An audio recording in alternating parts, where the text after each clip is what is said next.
महात्मा जन आते रहते थे और महात्माओं का कार्य ही होता है निरंतर अपने प्रभु की सेवा और सुमिरन में मगन रहना। सेवा सुमिरन ये बहुत बड़ी सामर्थ्य है। अगर हम हर समय सेवा और सुमिरन में रहें तो कभी कोई माया प्रपंच हमें परास्त नहीं कर सकता। जहां हम सेवा सुमिरन से अलग हुए वहीं माया का प्रभाव पड़ता है। भगवान का शालिग्राम स्वरूप उनके पास था, खूब भाव से सेवा कर रहे थे और नवीन अवस्था की कोमल हृदय वाली ये दोनों सखियां देख रही थी। इनके मन में आया ऐसे हम भी ठाकुर सेवा करेंगे। देखने से सुनने से हमारे हृदय में प्रभाव पड़ता है। गंदी बातें देखेंगे, गंदी बातें सुनेंगे, उसी का चिंतन होगा, हृदय गंदे आचरणों की प्रेरणा वाला बन जाएगा। अगर हम भागवतिक बातें सुनेंगे, भागवतिक दर्शन करेंगे तो भागवतिक चिंतन होगा, हृदय भागवतिक प्रेरणा वाला बन जाएगा। कई दिन संत भगवान रुके, रोज सेवा कीर्तन कथा, सरल हृदया। उन दोनों सखियों में बात आई कि चल करके संत भगवान से कहते हमको भी ठाकुर जी दीजिए। दोनों ने चरण पकड़कर प्रार्थना की, गुरुदेव हमारे हृदय में भी इच्छा हो रही कि हमें ठाकुर सेवा मिले। अब दोनों बच्चे ही थे। संत भगवान ने विचार किया सेवा पद्धति में बहुत सावधानी की आवश्यकता होती है। अभी ये बच्चे हैं, कहीं सेवा अपराध न बन जाए। सेवा अपराध भी होता है। उपासना में चलने वाले उपासक को सेवा अपराध और उप सेवा अपराध 32 ये 64 इन पर सावधान रहना चाहिए। ये गलती नहीं होनी चाहिए। जैसे आप ठाकुर सेवक हैं, अपने घर में सेवा विराजमान किए हुए हैं। अब जैसे आपको ठाकुर जी के दर्शन के लिए जाना है, जहां तक ठाकुर जी के दर्शन करने के लिए जाना है, हो सके तो पादुका न पहने, नंगे पैर दर्शन करने जाए। यदि आप में ऐसी सामर्थ्य नहीं है किसी कारण से, तो सीढ़ियों में पादुका नहीं पहनना चाहिए। जहां से मंदिर की सीढ़ियां हैं, पादुका उतार कर माथा रखकर सीढ़ी में फिर चढ़ना चाहिए। खड़ाओं या पादुका पहन करके श्री विग्रह के दर्शन करने के लिए जाने में फिर अपराध लगता है। अरे अपने मालिक के दर्शन करने जा रहे हैं, स्वामी के दर्शन करने जा रहे हैं, प्रभु के दर्शन करने जा रहे हैं, तो अपनी कुटिया से और मंदिर तक नंगे पैर जाना चाहिए। ये भावना रखनी चाहिए। भरत जी जा रहे हैं प्रभु के दर्शन करने के लिए, अयोध्या से पैदल ही चले थे, तो सुकुमार चरणारविंद तो बड़े बड़े फफोके छाले पड़ गए थे। वशिष्ठ जी ने देखा, सबने मिलकर भरत जी से कहा पालकी पे बैठ जाइए। तो उन्होंने कहा हाँ, मेरे प्रभु यहां नंगे पैर चले हैं और मैं पालकी पे बैठ जाऊं? उचित तो यह है कि अपने प्रभु के दर्शन के लिए मैं जा रहा हूं, तो जहां जहां प्रभु के चरण पड़े वहां मेरा शीश पड़े, अर्थात सिर भर जाऊं। उचित असमोरा सबते सेवक धर्म कठोरा। यहां मैं सर के बल चल के जाऊं पर असमर्थ हो। तो आप कह रहे हैं पैर में छाले पड़ गए, आप सवारी में बैठ जाइए, ऐसा नहीं हो सकता। तो अपने प्रभु के दर्शन करने के लिए जब जाए तो हो सके, सामर्थ्य हो तो पादुका न पहने, कोई खड़ाऊं चप्पल जूता आदि ना पहने। अगर पहने तो बस सीढ़ी तक ही पहन कर जाए, ऊपर सीढ़ियों की नहीं। इतने सुकुमार मत बनो, ये आग में जलाया जाएगा शरीर, ये गाड़ दिया जाएगा शरीर, इससे ज्यादा प्यार ना करो। अब इतना दृढ़ विश्वास कि ये बच्चे हैं, सेवा भाव कैसे पूर्ण कर पाएंगे? तो उन संत भगवान ने दोनों बच्चियों से कहा कल ठाकुर जी लाएंगे, हम आपको दे देंगे। तो गांव में घूमे तो आसपास गोले गोले से पत्थर मिले, पत्थर लाए 2 और कहा कि ये लो तुम्हारे ठाकुर जी। दोनों को दिया। देखो गुरु वचनों पर और गुरु प्रदत्त सेवा वस्तु पर कितना भाव होना चाहिए। उन्होंने दृढ़ विश्वास किया कि मुझे भगवान गुरुदेव ने दिया, ये भगवान है मेरे। दोनों ने अपने हृदय से लगाया। अब एक जमींदार की पुत्री थी, एक राजकुमारी, स्वर्ण के सिंहासन में, और उनका नाम रखा शिल्पिल्ले ठाकुर। शिल पत्थर, तो उनका तुम्हारे ठाकुर का नाम शिल्पिल्ले गोविंद है। दोनों सिंहासन पर रखकर आराधना करती, भाव प्रतिपल बढ़ता गया। नाम निरंतर जप। गुरु प्रदत्त ठाकुर पर विशेष चमत्कार हृदय में प्रकट होता है यदि उन्हीं की नियमावली से चलो। अपने मन से बाजार से खरीद लाए, विराजमान किए हैं, कभी सेवा की कभी नहीं की, वो भी अच्छा है, कम से कम भागवतिक भाव तो है, लेकिन सिद्धि जो प्राप्त होती है वो गुरु कृपा से, गुरु प्रदत्त ठाकुर से। जैसे धन्ना जी को भांग के बट्टे में ठाकुर जी प्रकाशित हो गए, गुरु प्रदत्त। अब ये सखियां जब बड़ी हुई तो इनके ब्याह की बात थी। तो जो राजकुमारी थी उनका राजकुमार से किसी से ब्याह तय हुआ, ब्याह हो गया।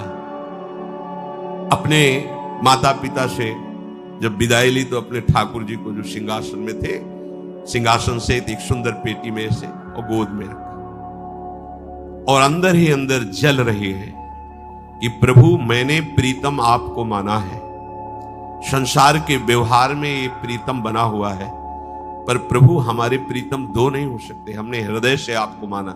इसी विचार में वो बड़ी उदास है।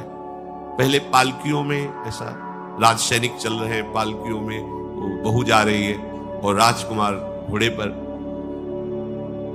राजकुमार बार बार पालकी के समीप जाता, दर्शन करने की इच्छा होती है ना, तो उदास देखता, मन में बड़ी गिलानी हुई। उसने कहा, एक नदी थी, उसने कहा यहां हम थोड़ी देर विश्राम करना चाहते, राजकुमारी की पालकी रखी जाए और सैनिक दूर खड़े हो। तो राजकुमार वैसे ही आज्ञा हुई। तो बात करना चाहते हैं पर वो ना देखती है और ना बात करती है, और इतना सुंदर रूप, क्योंकि ब्रह्मचारिणी और भगवत आराधना। अब उसके हृदय में जलन हुई कि ऐसा क्या है जो हमसे बात नहीं कर रही। बस बार बार ऐसे पिटारी खोल के ऐसे ठाकुर जी को देखती। नाम जप और सेवा के प्रभाव से वो सिल नहीं रह गया था, वहां उसको सांवरे श्याम सुंदर की झांकी मिलती थी। जब अपने शिल्पिल्ले ठाकुर जी को देखती तो ललित त्रिभंगी श्री लालजू महाराज श्याम सुंदर दिखाए, अत्यंत आसक्ति। गुरु प्रदत्त किसी भी शब्द में, किसी भी वस्तु में दिव्यता होती है, बस हमारी भावना होनी चाहिए। अरे बोले ये हम नहीं दे सकते, ये गुरु प्रदत्त है, नहीं हम प्राण दे सकते हैं, लेकिन ये नहीं। जिसका गुरु वचन पर, गुरु प्रदत्त वस्तु पर, गुरु प्रदत्त ठाकुर पर दृढ़ निष्ठा हो गई, वही सिद्ध हो जाता है। अब उसने समझ लिया कि पिटारी में जो कुछ है यही हमारे और राजकुमारी के बीच में बाधा है। दो चार दासियों को बुलाया और कहा इनको बातों में उलझाओ, पिटारी पीछे हमें दो। और प्रवीण दासियां उनको विनोद भाषा में, हंसी मजाक में बात, लेकिन वो उदासीन। धीरे से गोद में पेटी थी, ले ली, हम लिए हुए हैं, आप बातचीत में सारा, और पेटी उनको दे दी। राजकुमार ने राजकुमारी से कहा यही पेटी तो हमारे आपके बीच में बात, फेंक दी नदी में। अब तो जो उसके हृदय में पीड़ा हुई, भारी व्याकुलता। अब राजकुमार सैनिकों के साथ तुरंत पालकी उठवाई, मैं ले गया। पर वो आसक्त है, इतनी सुंदर राजकुमारी, क्योंकि भागवतिक तेज से संपन्न में आकर्षण होता है। राजकुमारी ने कहा यदि हमारे ठाकुर नहीं तो मैं नहीं, आज से अन्न जल त्याग, प्राण त्याग दूंगी। अगर हमारे ठाकुर जी हमारे समीप नहीं तो आज से अब एक बूंद कैसे पिए? अपने ठाकुर को भोग लगा के पाला है और ठाकुर जी फेंक दिए गए। भारी व्याकुलता, जैसे मीरा जी कहते, दृश्य बिन दुख न लागे नहीं, ना रात में नींद है न दिन में अन्न जल है, व्याकुलता। अब भयभीत हो गया राजकुमार। पूरा महल इस विषाद से हो गया कि अगर नवीन राजकुमारी प्राण त्याग देती है तो क्या होगा लोक समाज में, कि अभी नवीन राजकुमारी गई, ये लोग ऐसे निर्दयी है कि ऐसा व्यवहार किया कि उसने प्राण त्याग दिया। राजकुमार घुटने में आ गया, घुटने टेक कर राजकुमारी से कहा मैं तुम्हें दुखी नहीं करना चाहता, पर मैं तुमको छोड़ भी नहीं सकता। अब हमें आप वो उपाय बताओ जिससे आप मुस्कुरा दो, आप प्रसन्न हो जाओ। तो उनका, हम अपने ठाकुर के बिना जीवित नहीं रह सकते, यदि आप हमें जीवित देखना चाहते तो हमारे ठाकुर जी ला के दो। ठाकुर जी को नदी में फेंक दिया था। पारिवारिक जनों के साथ राजकुमार उस नदी के तट पर गए और राजकुमारी से कहा तुम्हें इतना प्रेम ठाकुर जी से, तो तुमसे ठाकुर जी कितना प्रेम करते हैं? अगर तुमसे ठाकुर जी प्रेम करते हैं तो मुझे प्रमाणित कर दो, तो मैं जीवन भर तुम्हारी आज्ञा में रहूंगा। अच्छा, तो तुम ये देखना चाहते हो कि ठाकुर जी हमसे कितना प्रेम करते हैं। हाथ फैलाया और आर्त भाव से पुकारा कि गोविंद, अब आपके बिना मैंने जीवित नहीं रहा। अंदर से जेव ही प्रार्थना की तो जल से सिंहासन सहित सिलपिल्ले भगवान जैसे कोई वायु के प्रवाह में आ रहा हो ऐसे आए और छाती से चिपक गए। पूरा परिवार राजकुमार ये देख रहा था। हृदय से ठाकुर जीवन भर के लिए दासत्व स्वीकार कर लिया और कहा जैसी आप आज्ञा करोगे। जैसे मीरा जी, जब राणा जी से ब्याह हुआ तो प्रथम मिलन की रात में मीरा जी ने कहा सावधान, तुम हमारे पति नहीं हो, मेरा सुहाग गिरधर से है, श्याम सुंदर ही मेरे पति हैं। व्यवहार में तुम पति बने हो, यदि हमारी बात समझ पा रहे हो तो जीवन में कभी हमारा स्पर्श मत करना। ये जीवन केवल गिरधर के लिए, दूसरे के लिए नहीं। उतर गए शैया से और जैसे सेवक होता है बोले अहो भाग्य, मुझे ये सौभाग्य मिला कि इतनी महाभागवती की सेवा करने का। एकांत में मैं सदैव तुम्हारे शिष्य की तरह बर्ताव करूंगा, पर समाज में तुम्हें बहू की तरह बर्ताव करना होगा, नहीं तो लोग जीने नहीं देंगे। समाज में पत्नी की तरह और एकांत में गुरु शिष्य के। तुम हमारी गुरु होगी और हमसे ऐसा ही बर्ताव राणा ने किया, ऐसा ही उस राजकुमार ने। हमारी भागवतिक निष्ठा ऐसी होनी चाहिए कि जो गुरुजी ने मंत्र दिया है, जो गुरुजी ने उपासना दी है, उसमें दृढ़ विश्वास होना चाहिए। हमारे अंदर किंचन मात्र फिसलाव नहीं होना चाहिए। और आगे जो महामहिम सूत्र है, जब तक हमारा मन प्रभु में समर्पित ना हो जाए तब तक पाप होने की संभावना होती है, बड़े बड़ों से चूक हो जाती है। इसमें यह नहीं कहा जा सकता कि हम इतने वर्ष से साधन में लगे, हमसे चूक नहीं होगी, ये तो भूल जाना। बड़े बड़ों से चूक करवा देना माया का कार्य होता है, पर जिनका मन प्रभु को समर्पित हो गया है उनसे चूक नहीं हो सकती। इसलिए जो अगला सूत्र वर्णन किया कि जितने भी पापाचरण होते हैं वो सब मेरे से होते हैं, ऐसा उपासक दृढ़ निश्चय करे। ऐसा नहीं कि पापाचरण भगवान से, भगवान करा रहे हैं। जिन लोगों का एक प्रश्न होता है कि जब सब कुछ भगवान करा रहे हैं, भगवान की इच्छा के बिना पत्ता भी नहीं हिलता, तो जो हम पापाचरण, गलत आचरण, वो भी तो भगवान ही करा रहे हैं। इस विषय को समझना है। आज के समाज का जो मानसिक स्तर है, जब हम त्याग की बात करते हैं कि गंदे आचरण नहीं करने चाहिए, तो जो समझाया जाता है, जो समझ है आज की आधुनिक, वो ये समझ है, कुछ ऐसे जनों ने ये निर्धारित भी किया है कि बहुत भोग कर लेने पर फिर समाधि की प्राप्ति होती है। अगर ऐसा होता तो लाखों लोग समाधि को प्राप्त होते, लाखों लोग बिना साधना के। क्यों? बचपन से लेकर के पूरे जीवन तक भोग ही भोग रहे, सब समाधि में पहुंच जाते हैं। प्रायः सबके दिमाग में बात बैठी है कि अगर हम भोग ले तो हम मन को समझा सकते हैं, लेकिन आप बात अनुभव की समझ लीजिए कि आप भोगने के लिए जो ही गए तो मन के गुलाम बन करके गया, वो कभी तुम्हें मुक्त होने का अवसर नहीं देगा। और आज तक किसी ने भी ऐसा नहीं कहा भोग भोगने के बाद कि आज के बाद मैं प्रण करता हूं, मैंने जान लिया कि इसमें सुख नहीं है, आज के बाद कभी भोग नहीं भोगूंगा। कभी किसी ने नहीं कहा। सबको इस दलदल में गिरने के बाद सदगुरु या भगवान ने ही निकाला है, स्वयं आज तक कोई निकल नहीं पाया, कोई नहीं निकल पाया। ये ऐसा दलदल है। पर लोगों की भ्रांति रहती है कि ये जो मेरा मन जिन भोगों के लिए लालायित हो रहा है, उन भोगों को खूब भोगूं, फिर बाद में अनुभव जब हो जाएगा तब हम इनका त्याग करके फिर भजन मार्ग में चलेंगे। जो भजन मार्ग में चलते हैं उनके मन में भी लगा रहता है कि अगर एक बार भोग लूं तो मन को समझा तो सकता हूं। यह है आधुनिक सोच, यह है हमारे मानसिक सोच का स्तर। सब लोग देख लीजिए। अब भागवतिक सोच और शास्त्र सिद्धांत का जो मत है वो ये है, ये डंके की चोट से गाया गया है और इसी मार्ग में चल करके समाधि को प्राप्त हुए महापुरुष। एक भी कोई ऐसा समाधिस्थ महापुरुष बता दिया जाए विश्व में जिसने भोगों के भोगने के बाद समाधि को प्राप्त हुआ हो? जैसे हम भोजन कर लेते हैं तो लगता है अब कुछ नहीं, लेकिन 6 घंटे व्यतीत होते होते पर्चा बन जाएगा कि ये चीज फिर चाहिए खाने को। ऐसे ही कोई भोग भोगने के बाद कुछ क्षण के लिए उससे विरति हो जाती है, ठीक, लेकिन फिर कुछ मिनट होने के बाद फिर नई स्फुरना, नया संकल्प, नई क्रिया, नई भोग वासना सब हृदय में देख लो। इसके लिए किसी और से सलाह लेने की जरूरत नहीं।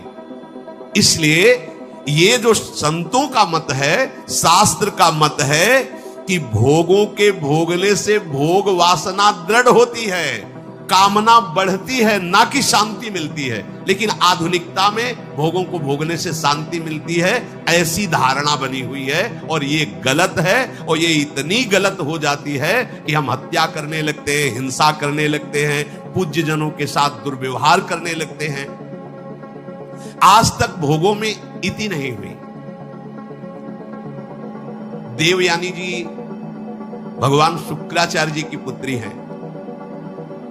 वो इतनी सुंदर हैं कि कोई अप्सरा भी उनसे होड़ नहीं कर सकती, क्योंकि भगवान शुक्राचार्य की पुत्री जितेंद्री, पवित्र, भगवत आराधन संपन्न। बड़ा प्रसंग है, उसको ना लेते हुए हम सारांश में बता रहे। वृषपर्वा की पुत्री शर्मिष्ठा, ये असुर राजकुमारी है, दैत्यराज वृषपर्वा, उनकी पुत्री शर्मिष्ठा, और दैत्य गुरु भगवान शुक्राचार्य उनकी पुत्री देवयानी बड़े समाज के साथ जंगल में गई हुई थी। एक बड़ा दिव्य सरोवर था, तुलसी में सब राजकुमारियां स्नान कर रही थी। अचानक वहां से कोई महात्मा निकले तो जल्दी में सबने वस्त्र धारण किए, तो शर्मिष्ठा के वस्त्र देवयानी ने और देवयानी के वस्त्र शर्मिष्ठा, वो महात्मा निकल गए। वहां कोई उनको टिकना तो था नहीं। देवयानी ने देखा कि मेरे पवित्र वस्त्र, देवयानी ने वस्त्र धारण नहीं किया शर्मिष्ठा, जो महात्मा चले तो देखा कि हमारे वस्त्र राजपुत्री शर्मिष्ठा धारण किए। तो उनका, तुझे पता है मेरे वस्त्रों को स्पर्श करने का भी तेरे को अधिकार नहीं, तूने धारण कैसे कर लिया? तो उनका, ज्यादा मत बोल, इतना गुमान करके मत बोल। जैसे सब सेवक पलते हैं मेरे महाराज से, ऐसे तेरा पिता और तू भी मेरे महाराज के द्वारा ही पोषित है, क्योंकि वो तो राजा है, सारी सेवाएं वही देते हैं। ऐसा नहीं बोलना चाहिए, क्योंकि गुरु पुत्री है, आचार्य पुत्री है और सम्माननीय है। पर ऐसा वो बोल गई शर्मिष्ठा। देवयानी ने कहा, तुझे पता है अगर मेरे पिता की दृष्टि बदल जाए तो 2 मिनट में देवता तेरे पिता सहित संपूर्ण राज्य को नष्ट कर देंगे। मेरे पिताजी के भय से ही देवता आक्रमण नहीं कर। शुक्राचार्य मंत्रवेत्ता है। ज्यादा बात बढ़ गई तो राजकुमारी का शासन चलता है। उसने कहा, इस गुरुपुत्री को उठाकर कुएं में डाल दिया जाए। और उस समय वस्त्र धारण नहीं की हुई थी, उनको उसी स्थिति में डाल दिया गया और वो चली गई। उसी समय शिकार खेलने के लिए महाराज ययाति चक्रवर्ती सम्राट तो आवाज सुनी। सैनिकों ने बताया कि कोई देवपुत्री है, दिव्य तेज प्रकाशित हो रहा है उनके शरीर से, और दूर से देखा है ऐसा लग रहा है कि शायद वो वस्त्रहीन भी है। उन्होंने कहा, तुम लोग दूर जाओ, और स्वयं महाराज ययाति गए और उनको तो जब हाथ पकड़ के निकाला और अपने वस्त्र से उनको आवेष्टित किया, तो उन्होंने कहा कि हमारी आर्य मर्यादा है, एक बार आपने हमारे शरीर को देख लिया और हमारे हाथ को पकड़ लिया, अब आप हमारे जीवन भर के लिए पति स्वरूप हैं, स्वीकार कीजिए। तो उन्होंने कहा कि देवपुत्री, मैं तो आपका परिचय भी नहीं जानता हूं, आप कौन हैं? तो उन्होंने कहा, भगवान शुक्राचार्य की पुत्री देवयानी। घुटने पे हो गए तत्काल।